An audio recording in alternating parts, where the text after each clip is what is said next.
Shalom saudara, saya bersyukur boleh berjumpa menyapa saudara lewat renungan harian GBK Sungai Pinang di edisi Senin 9 Maret 2026.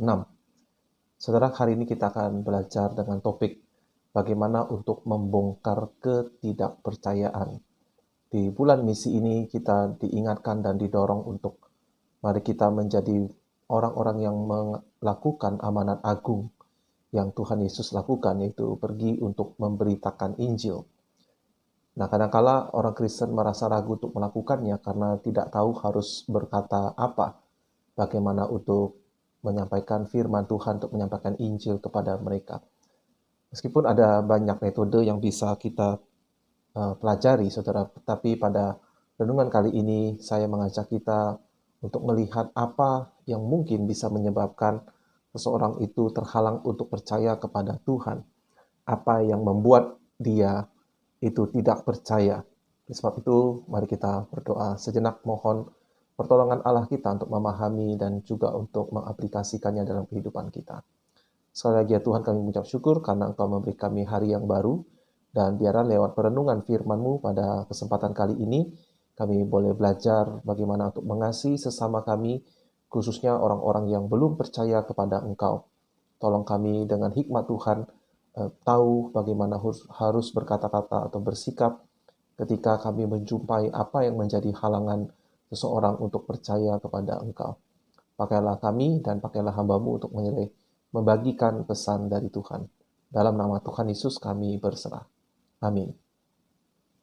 Saudara, renungan hari ini kita landasi dari 2 Korintus pasal 10 ayat 5. Demikian perkataan firman Tuhan melalui Rasul Paulus. Kami mematahkan setiap siasat orang dan merubuhkan setiap kubu yang dibangun oleh keangkuhan manusia untuk menentang pengenalan akan Allah. Kami menawan segala pikiran dan menaklukkannya kepada Kristus. Amin. Jadi di dalam tugas pemberitaan Injil, kita meyakinkan orang akan Kristus, bahwa dia adalah benar Tuhan, Allah yang mengasihi kita.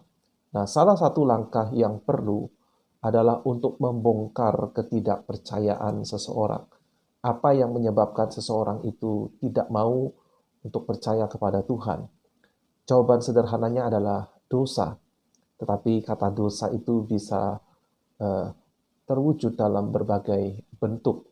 Di dalam kata-kata Rasul Paulus, kami mematahkan apa? Yang pertama, setiap siasat orang.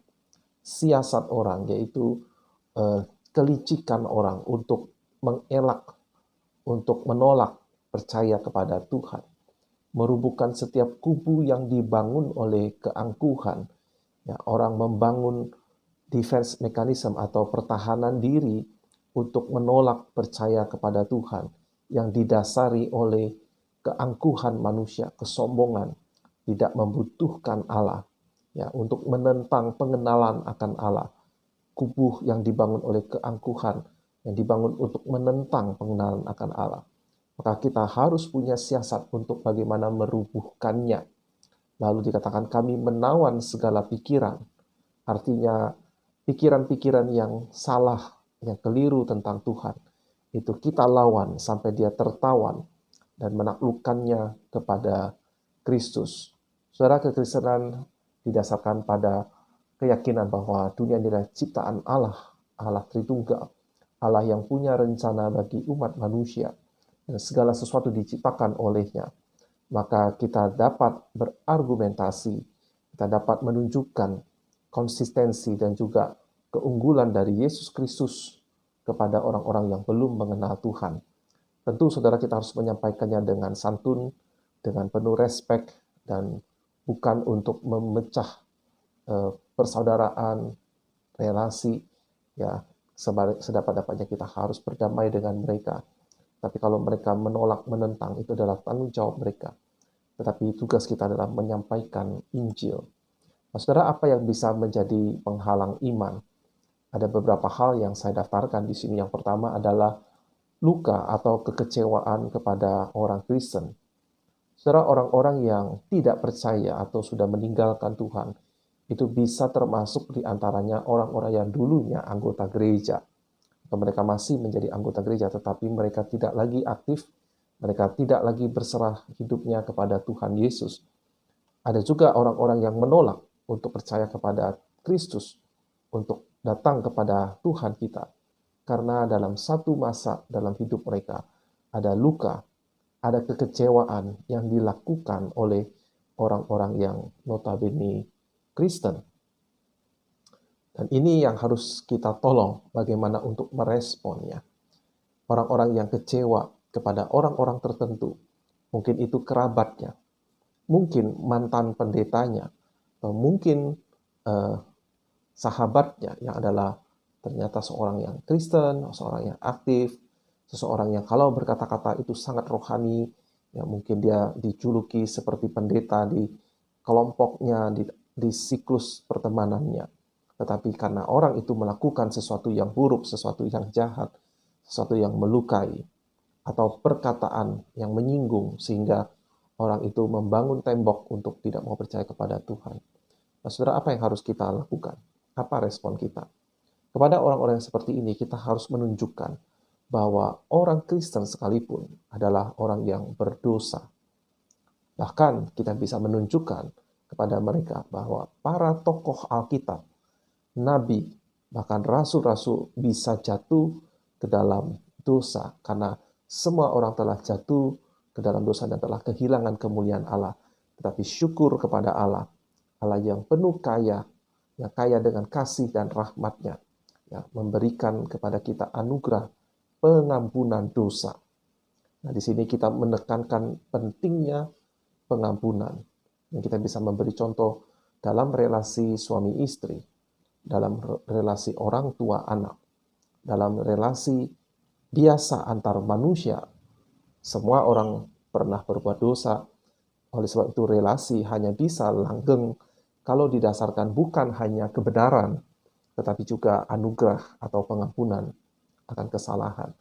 Kalau kita hanya kebenaran tanpa kasih karunia, maka relasi itu menjadi kaku, saling menyerang, mencari siapa yang benar, siapa yang salah. Tapi kalau ada pengampunan, berarti ada pengakuan orang lain itu bisa salah. Dan kita sendiri adalah orang-orang yang bersalah kepada Tuhan.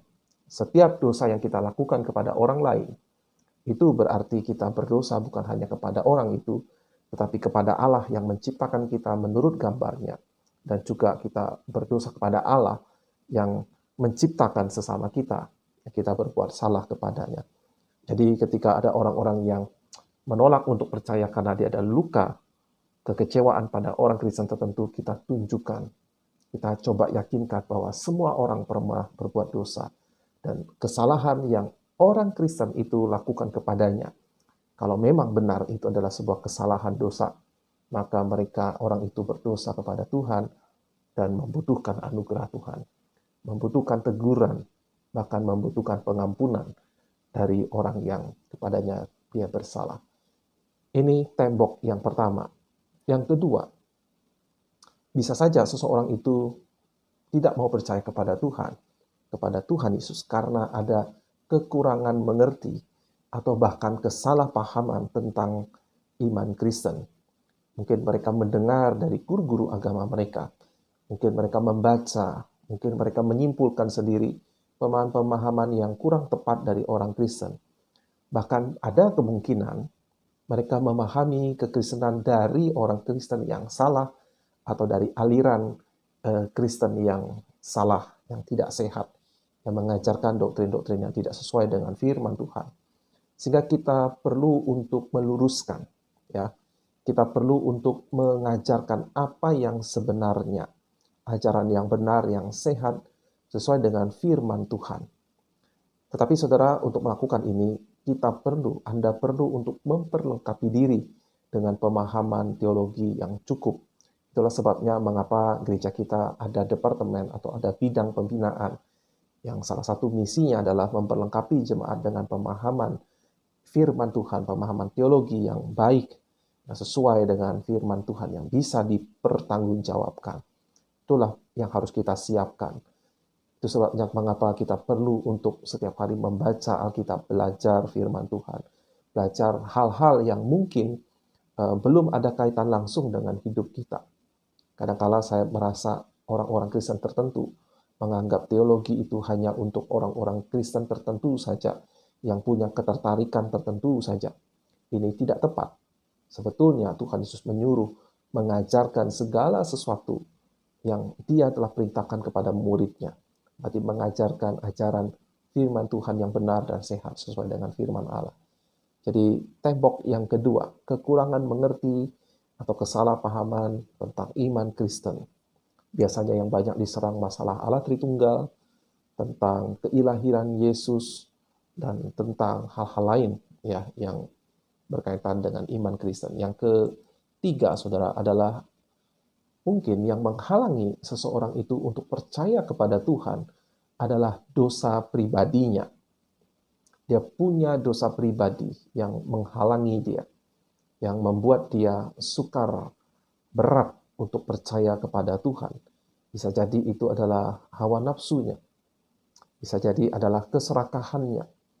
Mungkin juga adalah kesombongannya, keangkuhannya untuk mengakui bahwa dia adalah orang berdosa dan dia tidak sanggup untuk menghapus dosa-dosanya dengan kekuatannya sendiri, sehingga dia membutuhkan juru selamat. Mungkin saudara perlu mengenal orang itu jauh lebih baik ya sebelum untuk mengutarakan. Nah, kalau kita sudah merasa sudah tepat untuk memberi masukan, memberi nasihat kepadanya, maka bagaimana sikap kita kalau kita melihat ada dosa-dosa pribadi dalam diri orang itu yang menghalangi dia untuk percaya kepada Tuhan, maka kita perlu menekankan pertobatan, perlu untuk bertobat, untuk meninggalkan dosa-dosanya. Dan sekaligus kita memberitahu dia bahwa ada bahaya yang mengancam, yaitu hukuman yang kekal. Kita bisa memberi ilustrasi dengan penegakan hukum di dunia ini. Ya, kalau kita tidak taat untuk melakukan sesuatu sesuai dengan aturan yang berlaku di negeri kita, meskipun kita tidak menduga, bisa saja kita ditahan oleh polisi, mungkin saja kita menjadi bermasalah di mata hukum, kita harus menghadapi konsekuensi yang tidak kita duga-duga sebelumnya. Nah, hal yang jauh lebih serius adalah ketika kita berdosa kepada Tuhan, tetapi kita tidak merasakan adanya bahaya, ancaman bahwa Allah yang adil itu suatu hari akan meminta pertanggungjawaban atas segala perbuatan kita di dalam hidup ini, dan kita terancam di bawah murka Allah, hukuman yang kekal. Nah, sekali lagi saudara, ini adalah respon kita kalau kita melihat, oh ternyata orang ini, atau teman saya ini, orang yang mau kita beritakan Injil ini, ada beberapa dosa mungkin yang membuat mereka sulit atau tidak mau percaya kepada Tuhan. Yang keempat, mungkin saja saudara, orang yang mau kita beritakan Injil tidak mau percaya kepada Tuhan karena mereka punya ikatan khusus dengan kuasa gelap. Mungkin di masa kecil mereka, mungkin dalam satu waktu dalam sejarah hidup mereka, mereka punya ikatan khusus dengan kuasa gelap. Apa yang harus kita respon? Kita harus memberitahunya bahwa kuasa Allah itu lebih besar dari kuasa manapun, termasuk kuasa setan, iblis. Kita tunjukkan bahwa Yesus lebih berkuasa, bagaimana setan-setan itu gentar terhadap nama Yesus, dan bahwa Tuhan Yesus adalah Allah yang akan menghukum semua kuasa gelap, semua roh jahat ke dalam api neraka. Dan kita mengajaknya untuk mau dituntun lepas dari semua ikatan roh jahat. Tentu saudara, kita juga perlu punya persiapan rohani untuk melakukan hal itu. Karena iblis biasanya mereka tahu dosa-dosa kita dan mereka akan berusaha melemahkan iman kita dengan tuduhan-tuduhan, dengan hinaan-hinaan. Maka kita harus menjaga relasi kita dengan Tuhan sebelum kita melakukan intervensi terhadap saudara kita yang terikat secara khusus dengan kuasa-kuasa gelap ini. Ini yang keempat. Yang kemungkinan kelima adalah orang bisa terhalang untuk melangkah percaya kepada Tuhan karena ada tekanan sosial. biasanya tekanan itu berasal dari keluarganya, tetapi bisa juga dari sukunya. Mungkin dia berasal dari suku yang notabene itu agama tertentu yang taat, dan menjadi Kristen itu sebuah langkah yang seolah-olah menyangkali identitas sukunya. Bisa juga itu tekanan dari teman-temannya, ya, dia punya cycle atau siklus pertemanan dari kelompok agama tertentu, sehingga ketika kalau dia memikirkan, kalau dia percaya kepada Tuhan Yesus, konsekuensi sosialnya begitu berat. Kalau kita menemukan ada seseorang seperti itu, kita menunjukkan bahwa Tuhan Yesus sudah menubuatkan akan adanya pertentangan di dalam keluarga, menekankan pentingnya bersaksi kepada mereka, baik itu keluarga ataupun anggota suku, dan tetap mengasihi mereka, sekalipun mungkin orang itu bisa menghadapi tekanan, penganiayaan, hukuman sosial dari kelompoknya, saudara. Penting untuk tetap mengasihi seperti Tuhan Yesus mengasihi dan mengampuni. Nah, itulah saudara kira-kira 5 hal yang mungkin menjadi penghalang seseorang untuk percaya kepada Tuhan. Saya ulangi, yang pertama, mungkin ada luka atau kekecewaan pada orang Kristen. Mungkin yang kedua, kurangnya pengertian yang benar atau kesalahpahaman tentang iman Kristen, doktrin tertentu, membuat dia merasa iman Kristen itu aneh atau tidak masuk akal. Atau yang ketiga, ada dosa pribadi di dalam hidupnya yang masih suka dia lakukan, dan dia tahu kalau dia menjadi Kristen, dia harus melepaskan itu. Dan yang keempat, mungkin ada ikatan khusus dengan kuasa gelap. Dan yang terakhir, kemungkinan adanya tekanan sosial dari keluarga, dari suku, dari masyarakat teman-temannya. Kita harus menolong mereka. Kita harus membongkar, ya, ketidakpercayaan itu dengan respon yang positif, yang tepat. Ya, perkataan yang tepat itu seperti emas di pinggan perak. Kiranya Tuhan menolong kita, dan kita ingat, bukan kepandaian kita, bukan hikmat kita, tetapi hikmat dari Allah, Allah Roh Kudus yang menolong kita untuk mengucapkan kata-kata yang tepat, yang sesuai dengan apa yang dibutuhkan orang itu. Tetapi sebelum waktu itu tiba, perlu bagi kita untuk rajin belajar, membaca firman Tuhan, mengkoreksi diri kita, untuk menjaga relasi kita dengan Tuhan, supaya kita siap menghadapi kondisi apapun dalam konteks kesaksian kita. Kiranya Tuhan menolong kita benar-benar menjadi saksi Tuhan, membawa nama Tuhan kemanapun kita pergi. Sampai jumpa di episode lainnya. Tuhan Yesus memberkati kita semua.